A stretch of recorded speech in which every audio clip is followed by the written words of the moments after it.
warahmatullahi wabarakatuh. Selamat pagi Ibu-Ibu. Perkenalkan, nama saya Marsha Putri. Saya mahasiswa program studi ilmu gizi Fakultas Ilmu Kesehatan Universitas Muhammadiyah Surakarta.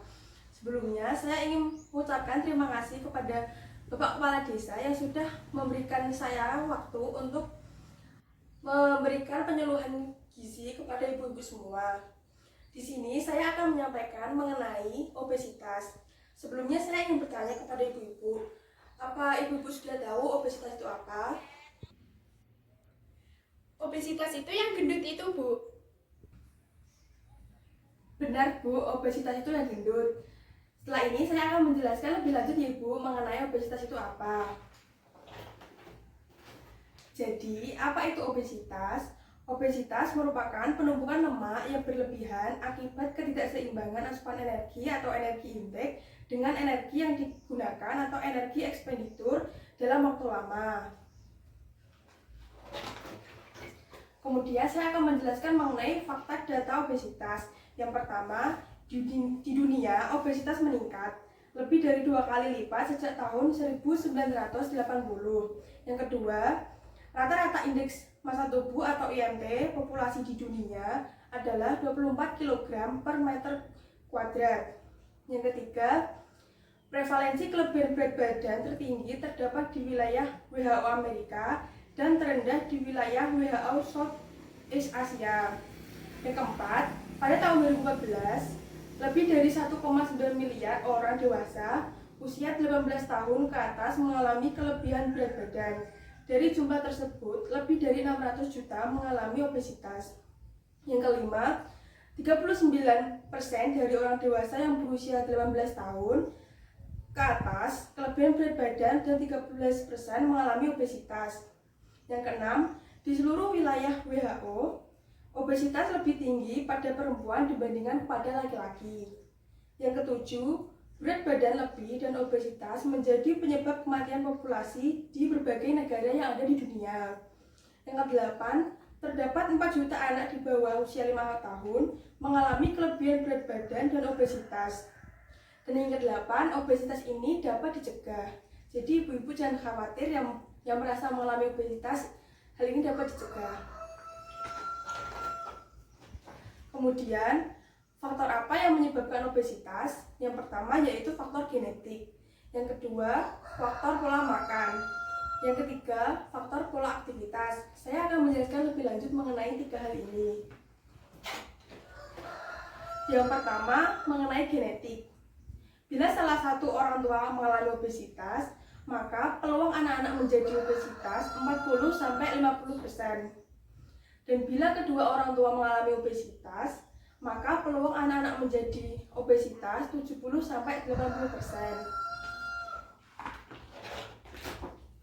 Selanjutnya mengenai pola makan. Jumlah asupan energi yang berlebih menyebabkan kelebihan berat badan dan obesitas. Jumlah makanan dengan kepadatan energi yang tinggi, tinggi lemak, gula, serta kurang serat menyebabkan ketidakseimbangan energi. Terus, pola makan apa yang dapat menyebabkan obesitas ini? Yang pertama, banyak mengonsumsi makanan gorengan, berlemak, dan manis-manis. Yang kedua, makan dengan jumlah banyak dan dalam waktu yang singkat atau terburu-buru. Yang ketiga, kurang makan sayur dan buah. Yang keempat, menghindari makan pagi dan sehingga menambah porsi makan siang dan atau makan malam. Yang kelima, makan berlebihan atau porsinya besar. Yang keenam, sering makan dan tidak teratur. Yang ketujuh, sering mengemil atau kudapan. Selanjutnya, mengenai pola aktivitas fisik. Pola aktivitas fisik sedentari atau kurang gerak menyebabkan energi yang dikeluarkan tidak maksimal sehingga meningkatkan risiko obesitas.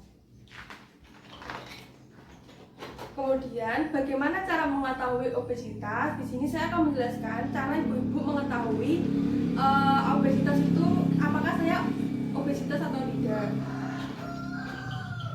Dengan apa? Yaitu dengan cara IMT atau indeks massa tubuh.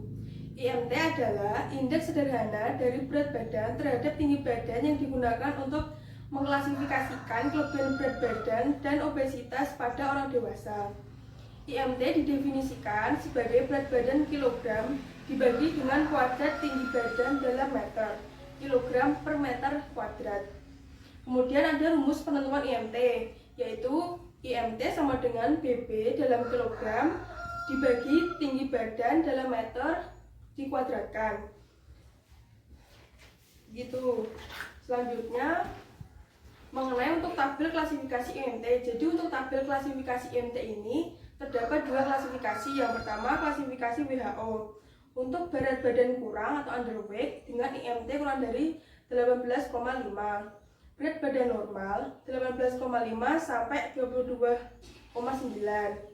Kelebihan berat badan atau overweight dengan resiko 23 sampai 24,9. Obesitas tingkat 1 25 sampai 29,9. Kemudian untuk obesitas 2 lebih dari sama dengan 30. Untuk selanjutnya mengenai klasifikasi nasional. Jadi untuk klasifikasi yang ada di Indonesia, untuk kurus berat dengan IMT kurang dari 17. Untuk kurus ringan 17 sampai 18,4. Untuk IMT normal 18,5 sampai 25. Dan untuk gemuk ringan 25,1 sampai 27, gemuk berat lebih dari 27. Kemudian, apa sih bahaya obesitas bagi kesehatan? Yang pertama, obesitas berisiko 2 kali lipat mengakibatkan terjadinya serangan jantung, kanker, stroke, diabetes mellitus, kencing manis, dan hipertensi atau tekanan darah tinggi. Kemudian obesitas berisiko 3 kali lipat terkena batuk empedu. Yang ketiga, obesitas berisiko mengakibatkan terjadinya sumbatan nafas ketika sedang tidur. Yang keempat, obesitas berisiko tinggi mengakibatkan penyakit kanker. Laki-laki berisiko terkena kanker usus besar dan kelenjar prostat, sedangkan wanita berisiko tinggi untuk menderita kanker payudara dan leher rahim. Kemudian yang kelima, obesitas berisiko mengakibatkan lemak dalam darah atau urat. Obesitas dapat mengakibatkan menurunnya tingkat kesuburan reproduksi. Selanjutnya, apa sih dampak sosial? Bahaya obesitas di dampak sosial.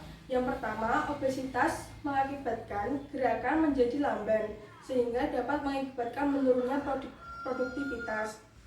Yang kedua, mengurangi rasa percaya diri. Yang ketiga, obesitas mengakibatkan penampilan kurang menarik. Yang keempat, menarik diri dari pergaulan. Selanjutnya, untuk tips mengatasi obesitas. Yang pertama, konsumsi sayur dan buah minimal 5 porsi setiap hari. Yang kedua, membatasi tidur yang berlebihan. Yang ketiga, meningkatkan aktivitas fisik minimal 30 menit setiap hari. Lakukan secara teratur 3-5 kali per minggu, kemudian lakukan penyesuaian setelah beberapa minggu. Yang keempat, membiasakan pola makan teratur terdiri dari 3 kali makan utama, pagi, siang, malam, dan 1-2 kali makan selingan. Hal kelima, membatasi aktivitas seperti menonton televisi, bermain komputer, dan games. Yang keenam, batasi konsumsi gula, garam, dan lemak berlebih. Kemudian saya akan menjelaskan cara praktis mengatasi obesitas. Yang pertama dengan tata laksana dengan psikoterapi dan pengobatan. Untuk psikoterapi dapat dilakukan untuk membantu memotivasi diri dalam melakukan perubahan perilaku hidup sehat. Psikoterapi dapat dilakukan oleh tenaga kesehatan yang terlatih dan dapat diperoleh di pelayanan kesehatan. Untuk pengobatan obesitas dapat dipertimbangkan apabila IMT lebih dari 30 kg per meter kuadrat atau disertai dengan penyakit diabetes mellitus, jantung, hipertensi, dan kadar lemak dalam darah tinggi. Pengobatan obesitas dapat diperoleh di fasilitas pelayanan kesehatan seperti puskesmas, dokter keluarga, klinik swasta, dan rumah sakit. Kemudian tata laksana dengan pola makan. Prinsip dasar penata laksana obesitas yang dianjurkan Badan Dunia adalah Diet rendah energi seimbang dengan pengurangan energi 500 sampai 1000 kilokalori dari kebutuhan sehari dengan cara yang pertama, mengutamakan konsumsi bahan makanan sumber protein rendah lemak seperti ikan, putih telur, ayam tanpa kulit, susu, dan keju rendah lemak, tempe tahu, dan kacang-kacangan yang diolah. Yang kedua, mengurangi konsumsi bahan makanan sumber karbohidrat kompleks seperti nasi, roti, jagung, kentang, dan sereal. Yang ketiga, menghindari konsumsi bahan makanan sumber karbohidrat sederhana seperti gula pasir, gula merah, sirup, kue yang manis dan gurih, madu, selai, dodol, coklat, permen, dan minuman ringan. Sekian yang dapat saya sampaikan. Di sini ibu-ibu apakah ada yang ingin ditanyakan? Bu, saya mau bertanya, kalau saya itu masuk kategori apa? Baik Bu, saya akan menjawab pertanyaan Ibu. Sebelumnya, saya ingin bertanya, berat badan Ibu dan tinggi badan Ibu berapa nggih? Berat badan saya 50, tinggi badan saya 160, Bu.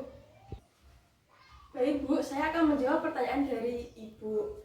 Tadi berat badan 50 dan tinggi badan 160. Jadi, dengan rumus tadi, berat badan dibagi tinggi badan dikali tinggi badan dalam meter. Jadi 50 dibagi 1 kali 6 dikali 1 kali 6. Dengan hasil IMT Ibu ini 19,53. Jadi untuk klasifikasi nasional, Ibu ini masuk dalam kategori normal karena 19,53 masuk dalam kategori normal dengan rentang 18,5 sampai 25. Jadi IMT Ibu ini masuk dalam kategori normal. Sekian Ibu apa yang bisa saya sampaikan, kurang lebihnya mohon maaf. Terima kasih Ibu-ibu sudah antusias dan ramai untuk mendengarkan apa yang saya sampaikan. Sekian dari saya akhiri. Wassalamualaikum warahmatullahi wabarakatuh.